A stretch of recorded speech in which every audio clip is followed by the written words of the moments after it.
This video looks at the music and career of Duke Ellington, the most important big band leader of the 20th century. It then surveys other important jazz pianists of the 1930s and 40s. Edward Kennedy Duke Ellington was born in 1897 in Washington, D.C. Both of his parents played the piano, and in his late teens, Duke Ellington dropped out of high school and started building his own reputation as a musician. Moving to Harlem, he landed a gig with the Cotton Club. The image on your screen is from a 1929 performance there. Notice the tribal theme that we discussed in earlier videos.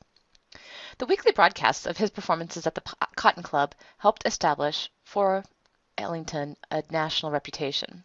His band started touring and making films. Touring and performing was what Ellington did for most of his very long career. Ellington arranged, played, and composed almost everything from popular songs to more extended concert pieces. His early jungle music, as heard at the Cotton Club, gave way to more profound expressions of race, such as in the 1935 film Symphony in Black. In contrast to Benny Goodman, Ellington was a relaxed leader. He got the best of his musicians by giving them interesting solos to improvise upon. Life in the Ellington band was full of personality conflicts and rather disorganized, but when they got on stage, all of this seemed to vanish. Duke Ellington's 1931 "It Don't Mean a Thing If It Ain't Got That Swing" gave a name to the burgeoning movement of swing jazz. You have two versions of the song on your YouTube playlist. The first recording of the song, from 1932, featured the distinctive vocals of Ivy Anderson. The later recording from 1943 features the wah-wah trombone technique of Joe "Tricky Sam" Nanton, as well as Ray Nance on violin and vocals, and the inestimable Ben Webster on tenor saxophone. You can note the song's AABA 32-bar form as you listen. Symphony in Black from 1935 is a good example of Ellington's dedication to celebrating his African American heritage. The 10-minute film is divided into 4 parts. First Laborers, then A Triangle, then A Hymn of Sorrow, and finally Harlem Rhythm. The entire film is available on your YouTube playlist. In the film, you'll see and hear the young Billie Holiday, about whom we'll have a lot more to say later on in the course. This was Holiday's film debut. She appears in Section 2, A Triangle, singing its finale, Triangle Blues, which, as you may notice, is a blues, but not in the traditional 12-bar blues form. One of the Ellington Band's biggest hits was Take the A Train. This song was composed by Billy Strayhorn. Strayhorn was one of Ellington's best friends and in many ways his alter ego. Where Ellington was a charismatic, extroverted showman, Strayhorn was shy and preferred to work in solitude.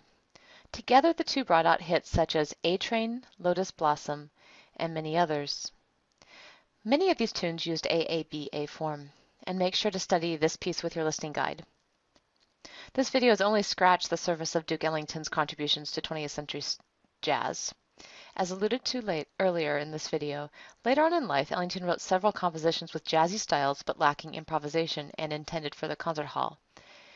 He also wrote some sacred music. Do go ahead and learn more about Duke. There's much good information on him and his music online. To conclude this video, we'll look at 3 important pianists who worked as much as soloists as band leaders. The first is Fats Waller. Known for his good nature and incessant jokes, Waller was an effervescent performer, talented pianist, and a prolific composer of tunes. Based in New York City, especially in Harlem, he played the piano for shows and at clubs for most of his short life. He was also a church organist on the side. Make sure to listen to The Joint is Jumping on the YouTube playlist. Many consider Art Tatum to be the greatest jazz pianist who ever lived. He certainly was one of the most virtuoso jazz pianists. He had enough talent to support a solo career without having to sideline as an ensemble musician.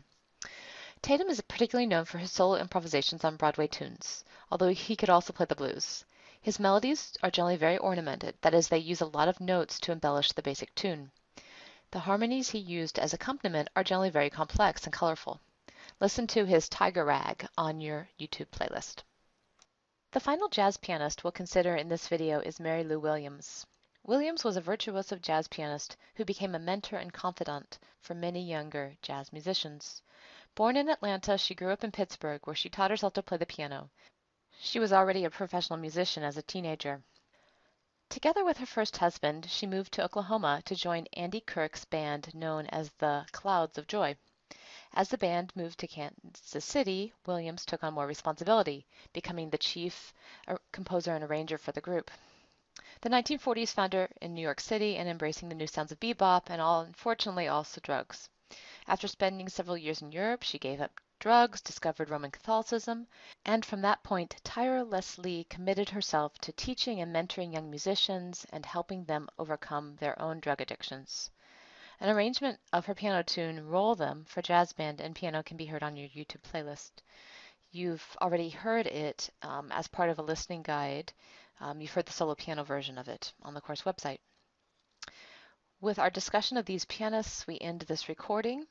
The next video concerns the two greatest jazz vocalists of the 20th century, Billie Holiday and Ella Fitzgerald, and it also considers other famous female jazz musicians.